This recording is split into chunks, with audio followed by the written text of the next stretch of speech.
안녕하십니까. 건강 365 아나운서 이영호입니다. 건강검진에서 경동맥 초음파로 혈관 상태를 확인하는 분들도 많습니다. 이 목 주변 맥이 느껴지는 곳으로 초음파 기구를 대고 돌려가면서 진행되는 검사지요. 혈액의 흐름이나 속도를 비롯해서 경동맥이 좁아지진 않았는지도 살펴봅니다. 그래서 발견되는 질환 중 하나가 바로 경동맥 협착증이지요. 특히 경동맥이 좁아지거나 막히면 뇌로 가는 혈액 공급이 감소하면서 뇌경색의 위험을 높인다고 하는데요. 이 경동맥이 좁아지는 경동맥 협착증 잠시 후에 알아보고요. 어지럼증의 다양한 원인과 증상들에 대해서도 살펴보겠습니다. 건강 365 김세환의 좋은 걸 어떻게로 시작하겠습니다.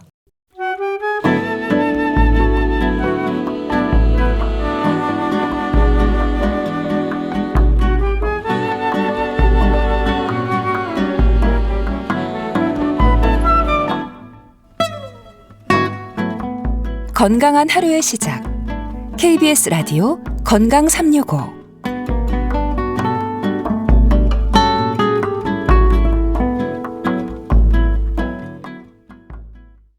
KBS 라디오 건강 365 함께하고 계십니다.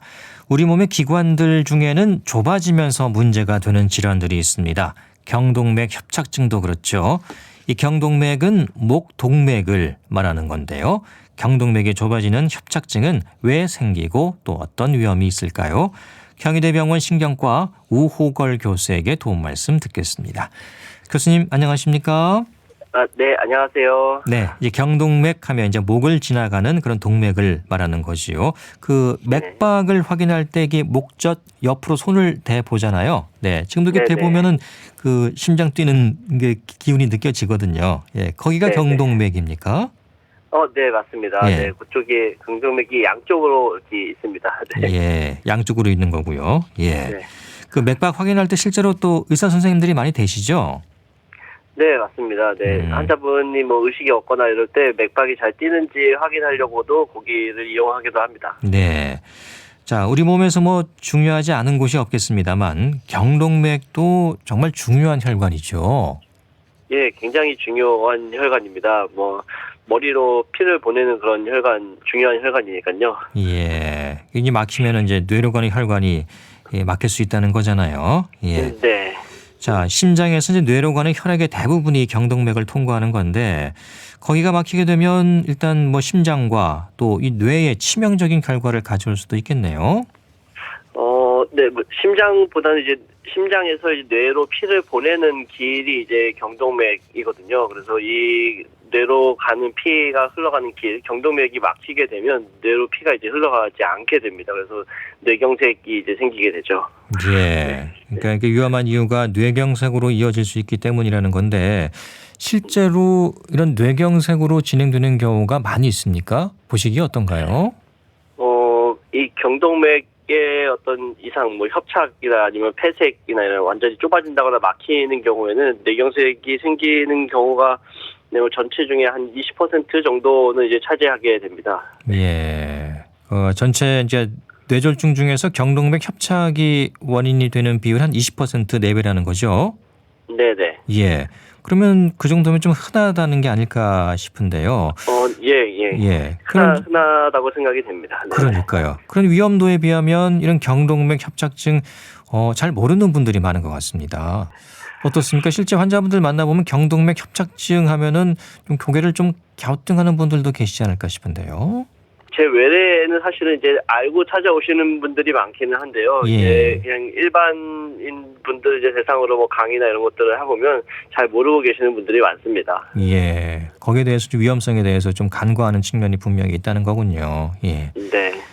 건강검진 이제 항목 중에 보면 경동맥 초음파가 있더라고요. 예. 네. 저도 한번 해본 기억은 있는데 이게 기본 검사에 포함된 건 아니죠. 네, 맞습니다. 네, 신청을 따로 하셔야지 받을 수 있는 걸로 저도 알고 있습니다. 예. 또 별도의 비용이 더 들 수도 있다는 얘기죠. 그러니까요. 네, 맞습니다. 예. 자, 그렇게 검진을 해서 알게 되면 그래도 다행인데 이제 전혀 모르고 있다가 위험 상황에서 발견되면 그게 문제가 될 수 있습니까? 네, 맞습니다. 이게 네, 딱히 어떤 증상이 이렇게 없는 경우들이 많기 때문에요. 예. 검진으로 우연히 알게 되면 그나마 이제 위험을 사전에 좀 피할 수가 있긴 하는데, 혈관이 완전히 이제 막혀서 아니면 너무 심하게 좁아져 있어서 이제 뇌로 피가 안 가면서 이제 발견이 되면 이제 큰일이 나실 수도 있죠. 네. 이미 증상이 나타나기 시작하면 조금 늦은 감도 있을 것 같다는 생각이 드네요. 예. 네, 그래서 네. 미리 이제 검사를 해보는 것도 분명히 필요한 부분이겠고요. 혈관이 그럼 어느 정도 막혀야지 증상들이 생기는 겁니까? 초기 증상이 없다고 하는데. 사실은 이게 혈관이 100% 피가 안 가는 거 이제 우리가 막혔다고 얘기를 하고요. 예. 조금이라도 이제 피가 가면 99%도 사실은 이제 좁아진 거라고 이제 얘기를 합니다. 근데 사실은 완전히 막힐 때 증상이 확실히 생긴다고 알려져 있고요. 예. 99%가 좁아져도 증상이 없이 또 지내시는 그런 운이 좋은 분도 사실은 계시기는 합니다. 근데 예. 이게 좁아지면 좁아질수록 사실 어떤 증상이 나타날 확률은 계속 올라가는 걸로 나와 있기는 하고요. 예. 네네. 99%면 거의 다 막힌 건데. 예. 네네, 맞습니다. 조금만 네네네. 제 경험을 하나 말씀드리면 얼마 예. 전에도 거의 한 95% 정도가 양쪽으로 다 경동맥이 좁아져서 오신 분이 있으셨는데요. 그분은 이제 한쪽이 이제 거의 지금 99%에 가까울 정도로 좁아진 부분의 혈관만 어떤 잠깐 힘이 빠지는 이런 증상들이 생기고 한 95% 좁아진 정도의 혈관을 가진 쪽은 아무 증상이 없이 또 이렇게 또 네, 오시기도 하더라고요. 그래서 이게 네, 사람이 어떤 정말 운이라고 하기도 좀 그렇지만 네, 그런 게 좀 있기는 한 것 같습니다. 그렇군요. 거의 다 막혀도 이게 증상이 없을 수 있다는 거. 예. 네. 그러니까 또 오히려 더 위험할 수도 있겠네요. 전혀 인지를 못하는 거니까요. 예. 그렇죠. 네. 그 경동맥 협착을 얘기할 때 중등도, 고도 이렇게 협착이 설명이 되더라고요. 네, 중등도쯤 되면은 그때도 증상이 없다고 볼 수 있겠네요. 네, 없는 경우들이 많습니다. 많고. 중등도가 한 50% 정도가 되고 고도 협착이 한 70% 정도를 이제 저희가 얘기를 하거든요. 예. 근데 네, 50% 정도 좁아져도 증상이 없는 분들이 많습니다. 네. 많고. 예. 그래도 이제 고도 협착으로 넘어가게 되면 증상이 생길 수는 분명히 있다는 거잖아요. 예. 예, 맞습니다. 그러면 어떤 증상이 생길 때 유심히 봐야 되는지, 어떤 증상들에 민감하게 반응해야 될까요? 네, 이 뇌졸중 증상 중에서 가장 흔한 증상들인데요. 이게 말이 갑자기 어둔해지거나 아니면 내가 생각했던 말을 잘 하지 못하게 된다거나 아니면 이제 한쪽 팔다리에 이제 힘이 빠진다거나 한쪽 얼굴이 안면마비가 생긴다거나 이런 증상들이 가장 흔한 증상으로 알려져 있습니다. 예. 주로 이제 한쪽으로만 온다는 거죠? 네, 주로 한쪽으로 증상들이 생기게 됩니다. 예. 그리고 말씀 들어보니까 주로 뇌졸중의 전조 증상들이네요. 예. 네, 맞습니다. 네, 뇌졸중의 전조 증상들입니다. 그런 증상들이 있으면 이제 이런 경동맥 협착이 원인일 수 있다는 거죠. 예. 네. 그럼 이게 왜 좁아지는 건지, 왜 협착이 생기는 겁니까? 주로는 이제 우리나라 같은 경우는 동맥경화가 가장 큰 원인으로 알려져 있습니다. 예. 네, 이 심장 혈관에도 비슷한 일들이 생기는데요. 콜레스테롤이 이제 혈관에 점점 쌓이게 되는 그런 어떤 과정을 겪게 되거든요. 예. 네. 그것 때문에 가장 흔한 원인이라고 알려져 있습니다. 예. 콜레스테롤, 노화 이런 게 문제가 되겠네요. 예. 그렇죠. 이제 동맥경화가 생기게 되는 이제 위험 인자가 혈압, 당뇨, 고지혈증, 담배 이런 것들이 이제 주 원인들이거든요. 예. 네. 그러니까 일종의 동맥경화의 한 부분이라고 보면 되겠어요. 네, 맞습니다. 예. 동맥경화하면 전체적인 동맥이 다 좁아진다는 건데 이 경동맥만 따로 더 많이 좁아질 수도 있나요? 어떤가요? 네, 경동맥이 특히 또 경동맥 중에서도 예. 이 경동맥이 머리로 가는 이제 내 경동맥과 머리 바깥으로 또 피부 쪽으로 가는 외 경동맥으로 이제 두 개가 갈라지는 부분, 이 혈관이 갈라지는 부분이 이제 목 근처 아까 저희가 이제 짚었던 그 목젖 양쪽으로 있는 그 부분에 이제 근처에 있는데요. 예. 그 부분에서 이제 혈관이 이제 갈라지게 되면서 특히 좀 이제 동맥경화나 이런 것들이 많이 잘 생긴다고 알려져 있습니다. 그렇군요. 그러니까 우리가 아까 말씀드렸던 목 주변이 이게 동맥이 갈라지는 곳이군요. 네, 그쪽 부분에서 머리로 그렇군요. 안으로 들어가는 경동맥과 머리 바깥으로 나가는 경동맥이 아하. 이제 갈라지게 예, 됩니다. 그래서 또 해부학적으로. 협착이 더 많이 생길 수도 있다. 이렇게 이해하면 되겠네요. 예, 그 부분이 또 잘 협착이 생기는 부분입니다. 알겠습니다. 예. 자, 이런 뇌경색의 위험이 가장 크고요. 또 치매 위험도 지적되던데요. 그렇습니까? 결국에는 이제 뇌경색의 위험이 어떤 혈관성 치매라고 해서 이제 혈관 상태가 안 좋아서 발생하는, 사실 뭐 뇌경색이 이제 결국에는 생기기 때문에 그걸로 인한 치매가 또 생기게 되거든요. 연쇄작용으로요. 예. 그래서 경동맥이 안 좋아서 만약에 뇌세포가 뭐 죽는 뇌경색 같은 것들이 이제 생기면 그것으로 인해서 이제 또 치매가 연결돼서 생기고 이렇게 되죠. 예. 그러니까 뇌경색과 이런 치매는 서로 이제 맞물릴 수 있다는 거죠. 예. 네, 맞습니다. 자, 이 초기 증상이 없어서 걱정인데 가족력이라든가 다른 위험 요인들은 없겠습니까? 경동맥 협착이 유전학적인 어떤 원인이 있다기보다는 사실은 일상생활이나 아니면 그 혈압 장려 고지혈증 같은 어떤 대사 질환에 오히려 영향을 더 많이 받기 때문에요. 예. 차라리 가족력에 이제 더 신경을 쓰시기보다는 본인이 지금 살고 있는 생활하면서 이제 생활 습관을 교정하려는 노력이 사실 훨씬 더 중요할 거라고 생각이 됩니다. 네. 가족력보다는 생활 습관이 더 중요하다는 말씀이시고요. 예. 네. 자, 앞서 이제 협착이 진행되면서 생기는 증상을 잠깐 말씀해 주셨는데요. 손에 힘이 빠지거나 또 눈앞이 좀 깜깜해지거나 그 안면 마비의 느낌이 있을 때 이런 증상이 생기면 되도록 빨리 병원으로 가는 게 최선일까요? 네. 사실은 증상이 생기면 이게 뇌졸중의 전조 증상인 것 같다고 아까 말씀해 주셨던 것처럼 네. 예, 뇌졸중의 어떤 전조 증상이 생기면 사실 가장 베스트한 선택은 병원에 빨리 가는 거입니다. 빨리 갈수록 저희가 선택할 수 있는 치료의 범위도 달라지게 되거든요. 네. 근데 환자들이 그런 증상이 왔을 때 좀 괜찮아지면 괜찮아지나 보다 하고 그냥 방치하는 경우도 있지 않을까요? 네, 중간에 다시 좋아지는 뭐 한 24시간 이내에 증상이 호전되는 그런 경우들도 사실은 있긴 하는데요. 예. 그런 분들도 사실은 며칠 내에 다시 그 증상이 또 재발할 수 있는 우려가 굉장히 높다고 알려져 있습니다. 그래서 예. 사실은 이런 증상이 생기면 지체 없이 사실은 병원에 오시는 게 제일 바람직한 그런 선택입니다. 예.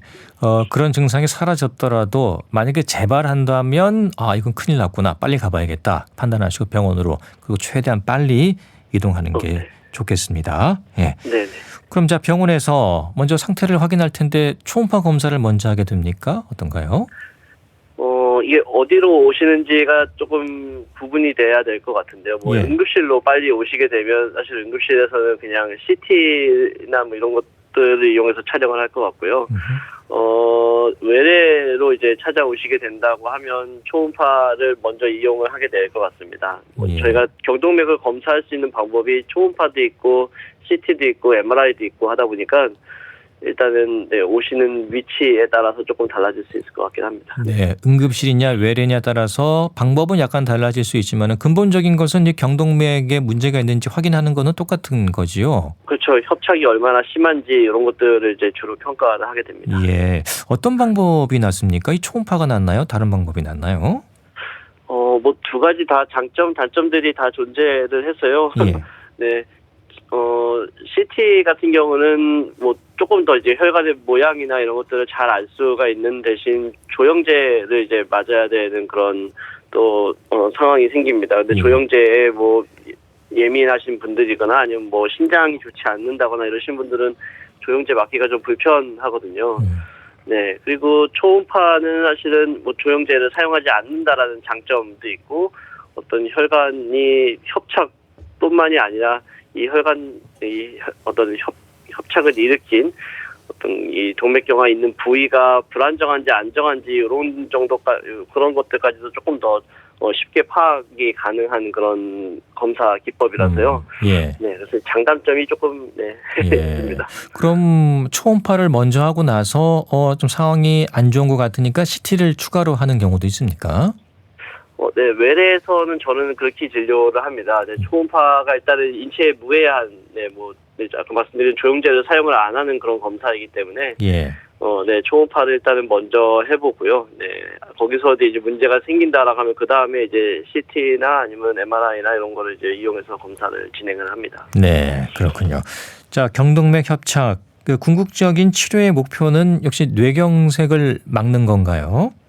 네, 맞습니다. 네, 뇌경색, 이게 결국에는 막히면서 피가 안 가면 뇌경색이 생기기 때문에, 예. 네, 목표는 뇌경색을 예방하는 거죠. 예, 궁극적인 목표는 그렇고요. 예. 자, 위험도에 따라서는 이제 적극적인 치료도 진행이 될 텐데요. 어떤 우리가 흔히 알고 있는 어떤 그 스텐트 삽입술이 시행되는 겁니까? 완전히 이제 막히면 결국에는 혈관을 개통시켜 놔야 될 거고요. 예. 예, 좁아져 있는 상태에서 이제 병원에 오셨다라고 하면 그거를 넓히는 작업을 해야 되겠죠. 근데 이제 그 넓히는 작업 중에 이제 스텐트 삽입술이 이제 포함이 되어 있습니다. 예. 풍선 같은 거를 혈관 안에 넣어서 살짝 이렇게 혈관을 벌리는 풍선 성형술도 이제 협착을 치료하는 치료 중에 하나이고요. 그 이후에 이제 스텐트 삽입술로 그 넓혀진 공간을 고정시키고 있습니다. 네. 이 스텐트 삽입술은 그 다른 일반적인 스텐트 삽입술과 방법이 똑같습니까? 경동맥 협착일 경우에는요? 네, 심장내과 선생님들이 이제 심장 협심증이 있을 때 치료하는 스텐트 삽입술이랑 방법은 유사합니다. 네. 예. 그저는 이제 허벅지 사이로 넣는 걸로 알고 있는데 다 비슷한가 네, 보죠? 네, 맞습니다. 허벅지로 시술하고 있습니다. 예. 그 외에는 또 이게 말씀하신 풍선을 이용하는 방법도 있는 거고요. 네, 네. 예. 어떤 수술적인 치료를 하는 경우도 있나요? 네, 수술 치료하는 경우도 있습니다. 병원에 따라서 수술이 더 선호되는 병원도 있고 시술이 더 선호되는 병원도 있고 다 다른 걸로 저희도 알고 있긴 하는데요. 예. 수술적 치료가 꼭 필요한 사실은 어떤 적응증 같은 게 있거든요. 그래서 그런 환자들은 이제 저희 병원에서도 네, 수술을 적극적으로 권고하고 있기도 합니다. 네. 그럼 수술적인 치료는 어떤 방법으로 하는 건가요?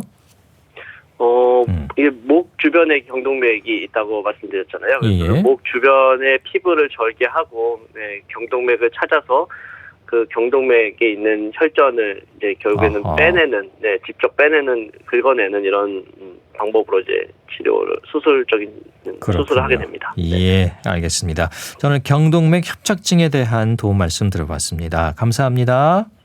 예, 감사합니다. 네, 지금까지 경희대병원 신경과 우호걸 교수와 함께했습니다. KBS 라디오 건강 365 함께하고 계십니다. 진추하와 아비가 함께 부르는 One Summer Night 들으시고요. 건강 365 계속 이어갑니다.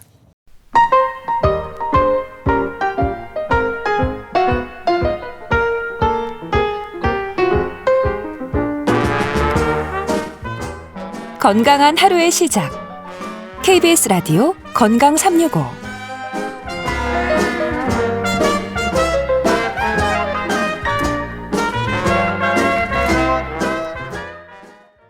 KBS 라디오 건강 365 함께하고 계십니다. 어지럼증은 흔한 증상이지요. 놀이기구를 타면서도 제자리 돌기를 할 때도 일시적인 어지럼증을 느낄 수 있습니다. 하지만 그렇게 생리적인 증상으로 인한 어지럼증이 아니라면 이 증상에 대해서 잘 살펴볼 필요가 있는데요. 특히 뇌졸중과 같은 질환의 위험을 알리는 전조 증상일 수도 있기 때문이지요. 순천향대 부천병원 신경과 이익성 교수에게 도움 말씀 듣겠습니다. 교수님, 안녕하십니까? 예, 안녕하십니까? 네, 이 어지럼증의 원인이 또 워낙 많다 보니까요. 그 전해지는 네. 증상도 여러 가지가 있지 않을까요? 네, 맞습니다. 어지럼증은 이제 저희가 빙빙 돌거나 한쪽으로 쏠리는 그런 움직이는 것 같은 느낌이 동반되는 그런 현훈이라는 어지럼과요. 예. 그 외에도 걸을 때 중심이 안 잡힌다든지 아니면은 머리가 멍하고 텅 빈 것 같은 느낌이 있다든지 아니면 앞이 아득해지면서 쓰러질 것 같은 그런 증상들이 다양하게 어지럼증으로 나타날 수 있습니다. 예, 이 증상에 있어서 구분되는 어지럼증의 양상도 있지 않을까 싶은데 어떻습니까?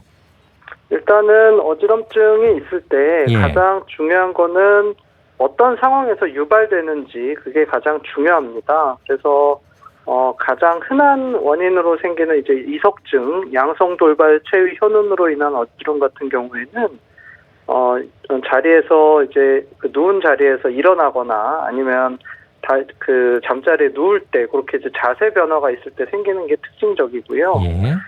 그리고 또 다른 이제 흔한 어지럼 같은 경우 기립성 저혈압으로 인한 어지럼도 있을 수가 있는데 그거는 일어날 때만 앞이 핑 돌거나 아득해지는 그런 어지럼이 짧게 생기는 게 특징적입니다. 예. 뭐 빙빙 돈다, 또 휘청거린다, 또 아득하다, 중심을 잡기가 힘들다 이렇게 어지럼증을 느끼는 분들이 표현하는 그 양상이 정말 다양한 것 같습니다. 어떻습니까? 실제로 얘기를 들어보면요. 네, 말씀하신 대로 그렇게 환자분들이 표현하는 증상은 뭐 빙빙 도는 경우도 있고 아득하고 중심이 안 잡히고 그런 것들 다 호소하기도 하는데요. 네. 근데 이제 중요한 점은 특히 이제 어르신들이 그 어지럼증을 호소하실 때에는 그렇게 딱 구분지어서 증상이 나타나지는 않고 대부분 그냥 모호하고 기운이 없다, 중심 잡기가 힘들다 그렇게 나타나는 경우가 많습니다. 그래서 꼭 빙빙 도는 어지럼이 아니더라도 그 어지럼 관련해서 증상이 심해서 실제 걷거나 그 생활하는데 지장이 있을 정도면 병원에서 진찰을 받아보시는 것이 좋습니다. 네. 그 진료실에서 이렇게 증상을 말씀하시는 걸 들어보면 어느 정도 그 원인까지도 짐작할 수 있습니까? 네, 일단은 가장 그래도 그 특징 어지럼 중에서 비교적 그 증상만 가지고 구별되는 거는 이제 확실히 빙빙 도는 어지럼이 있을 때에는 예. 그런 경우는 이제 우리 몸의 중심을 잡는 그 시스템인 전정기관, 그러니까 귀에서부터 시작해서 귀에서 뇌로 올라가는 전정신경 그리고 그 신호를 받아서 해석을 하는 손해나 뇌관 이런 부위에 어쨌든 그 부분을 이제 전정계라고 하는데요. 빙빙 도는 어지럼이 있는 경우에는 그 전정계 어딘가에 문제가 있다는 것을 시사하고 그걸로 인해서 진단에 조금 도움을 받을 수 있습니다. 네. 그 어지럼증의 원인하면 주로 이제 이석증, 이건 이제 이비인후과적인 증상이잖아요. 예. 네. 자, 이 이익성 교수님은 또 신경과 전문이시고요. 그 네네. 어떤 그 뇌의 이상으로 생기는 어지럼증의 경우에는 이게 굉장히 위험하고 또 중증 질환의 신호일 수도 있다고 하던데요. 그렇습니까? 네, 맞습니다. 예. 일단 어지럼증으로 오시는 분들 중에 가장 흔한 거는 그래도 이석증이기는 한데요. 예. 근데 이제 그 이석증하고 뭐 뇌졸중으로 인한 어지럼증이 이렇게 아주 구별이 쉽게 되는 것은 아닙니다. 보통 두 가지 모두 다 비교적 갑자기 생기는 특징이 있는데요. 예.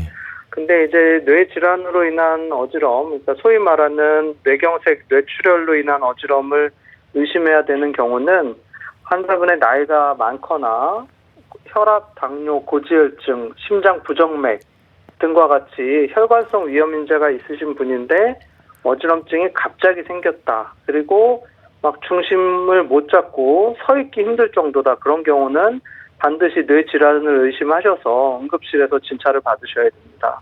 네.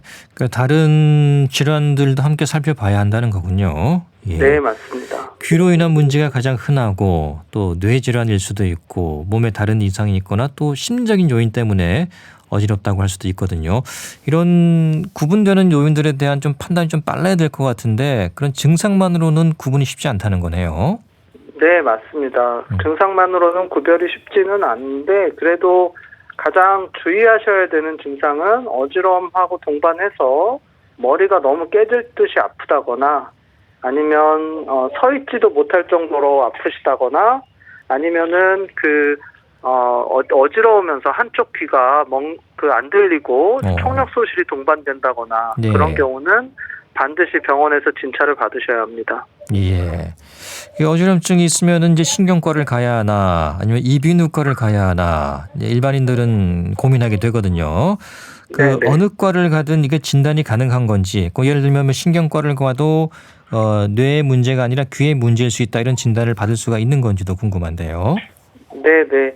꼭 어지러움이라고 해서 이비인후과를 먼저 가셔야 되는 것은 아니고요. 예. 이비인후과나 신경과나 어지럼증을 전문으로 보시는 선생님이 계시면 크게 관계는 없습니다. 예. 다만 조금 이제 앞서 말씀드린 것처럼 고령이시거나 혈압, 당뇨, 고지혈증, 부정맥 같은 혈관성 위험인자가 많으신 분들 같은 경우에는 그래도 신경과에서 뇌질환을 먼저 확인해 보시는 것이 조금 더 안전합니다.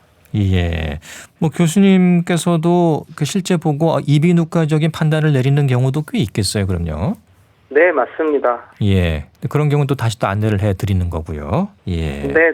이석증 같은 경우는 신경과나 이비인후과나 그 어느 과를 가건 진단이 되면 바로 그 자리에서 치료를 해드립니다. 아, 그렇군요. 꼭 그 뭐 이비인후과적인 문제라고 해서 이 신경과에서 보지 않는다, 그건 절대 아니라는 거고요. 예. 네, 맞습니다. 크게 고민하지 마시고 두 군데 중에 가시면 되겠습니다. 예. 아무튼 귀의 문제든 뇌의 문제든 어떤 그 사람이 중심을 잡는 기관에 문제가 생겼다는 거잖아요. 네, 맞습니다. 예. 자, 이 어지럼증에 대해서는 또 심각할 수도 있기 때문에 빨리 이제 병원에 가는 게 좋을 수도 있잖아요. 어떤 증상이 있을 때 되도록 빨리 병원으로 가보는 게 좋을까요? 네, 일단 어지럼증이 갑자기 생겨서 빙빙 돌고 계속 구토를 하는 경우에는 반드시 조치를 받으셔야 하고요. 예. 그리고 어지러운 걸로 인해서 그러니까 넘어진다든지 생활에 장애가 있는 경우도 그것도 이제 그 위험한 어지럼일 수가 있기 때문에 바로 병원에 가셔야 합니다. 네. 근데 이제 좀 그런 증상이 있다가 괜찮아지는 경우도 있잖아요. 예. 네, 그러면 좀 맞습니다. 쉬면 낫겠지 하고 내버려 두는 경우도 있거든요. 네. 그 실제로 어떻습니까? 그러다가 좀 증상이 악화되는 경우도 있습니까? 그 어지럼증이 네. 이제 짧게 예를 들어서 이제 그 지속 시간이 5분에서 10분 정도 심하게 있었다가 언제 그랬냐는 듯이 그냥 씻은 듯이 아무 일 없이 괜찮은 경우가 있는데요. 예. 그런 경우는 이제 특히나 이제 뇌혈관이 그때 당시에 그러니까 중심을 담당하는 부위의 혈액순환이 일시적으로 안 됐다가 그게 또 이제 다시 회복이 되면 그렇게 심하게 어지럼증이 있다가 또 안 그랬던 것처럼 회복이 되는 경우가 있습니다. 그래서 심한 어지럼을 느끼는 지속 시간이 5분에서 10분 그렇게 이제 좀 그러니까 5분에서 10분이라고 하면 아주 짧은 건 아니고 네. 또 그렇다고 해서 며칠 몇 시간보다는 짧은 시간인데 그렇죠. 그렇게 이제 분 단위로 심한 어지럼증이 있다가 없어진 경우고 나이가 많거나 혈관성 위험인자가 있는 경우는 뇌경색의 전조일 가능성이 있어서 회복되었더라도 병원에 꼭 가보시는 것이 좋습니다. 네. 특히 이제 뇌의 문제로 인한 어지럼증이라면 그 뇌졸중이나 뇌종양 또 그런 걸로 인할 수 있기 때문에 어떤 특징적인 증상을 알고 있으면 좋을 것 같은데요. 네. 일단은 뇌졸중으로 인한 어지럼 같은 경우는 예. 어지럼이 갑자기 생기는 것이 특징입니다. 갑자기. 그냥 예. 그러니까 예를 들어서 뭐 움직이다가 생기거나 아침에 일어나다가 생기거나 그러는 경우도 있지만 그냥 생활하던 중에 갑자기 심하게 어지럼을 느낀다. 그런 것들이 가장 이제 증상으로 느낄 수 있는 뇌졸중으로 인한 어지럼의 특징이고요. 뇌종양으로 인한 어지럼은 굉장히 드물게 있지만 그런 경우는 날이 갈수록 점점 심해지는 것이 특징입니다. 네. 예를 들어서 지난주에는 그냥 머리가 무겁고 어지러지한 느낌만 있었는데 이게 일주일이 지나니까 말도 어눌하고 중심이 안 잡혀서 술 취한 사람처럼 비틀거리고 또 한 주가 지나니까 아예 서지도 못하고 그렇게 점차 진행하는 경우에는 굉장히 중요한 그런 그 단서가 될 수 있고 반드시 머리 사진을 찍어봐야 될 수 있습니다. 예. 그 두통도 함께 올 수가 있나요, 혹시? 네, 두통도 동반되는 경우가 많습니다. 뇌질환으로 인한 어지럼에서는 예. 단순히 어지럽고 토하는 거 외에 머리가 심하게 아픈 게 동반될 수가 있습니다. 그렇죠. 예. 아무튼 이게 증상이 점점 더 심해진다고 하면 그 뇌 종양의 위험일 수도 있다는데 흔치는 않지만 네. 또 알고 있어야겠습니다.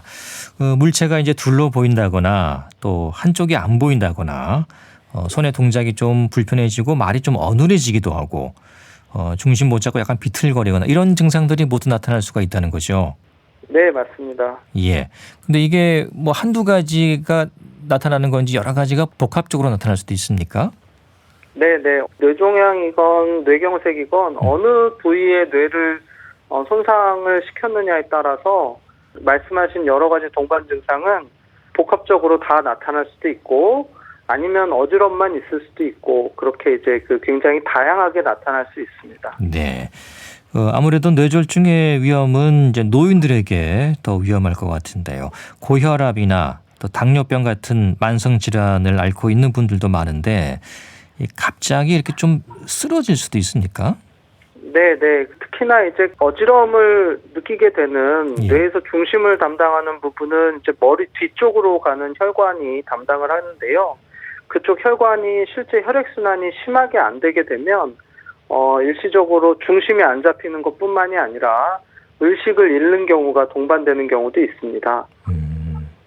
이 만성 질환을 앓고 있는 분들은 더 조심해야겠는데 그 어지럼증이 잠깐 있더라도 혈관 문제라든가 건강 상태를 좀 확인해 볼 필요가 있지 않을까요? 네, 맞습니다. 특히나 이제 당뇨가 있으신 분들 같은 경우는 예. 기립성 저혈압이 잘 생길 수가 있는데요.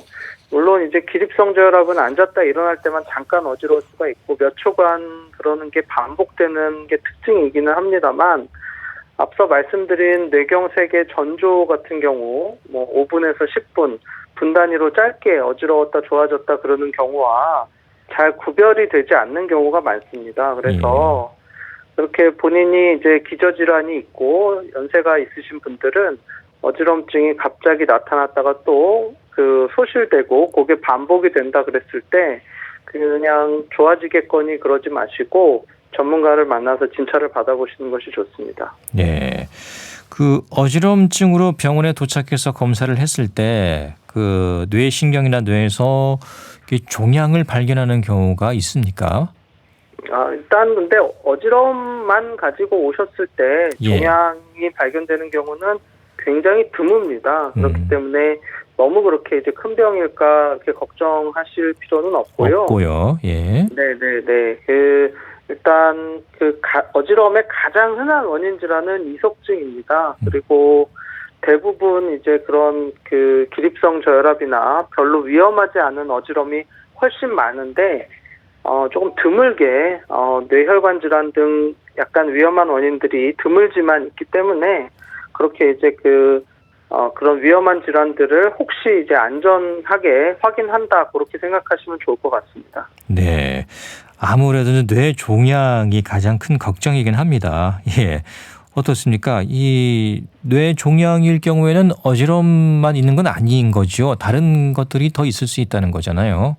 네네. 뇌종양으로 어지럼이 나타나는 경우에는 일단 굉장히 드물고요. 예. 굉장히 드물고 어지럼이 있다고 하더라도 발음이 어눌하거나 한쪽으로 쏠리고 중심이 안 잡힌다거나 아니면은 물체가 둘러 보인다거나 여러 가지 증상들이 복합적으로 보통 나타나게 되고 그리고 그게 갑자기 어지러운 게 아니라 날이 갈수록 심해지고 그래서 점점점 진행하는 양상이기 때문에 그런 경우는 대부분 진단을 쉽게 할 수 있습니다. 그러니까 그 부분에 대해서는 굉장히 드물고 진단이 잘 되기 때문에 너무 불안해하실 필요는 없습니다. 알겠습니다.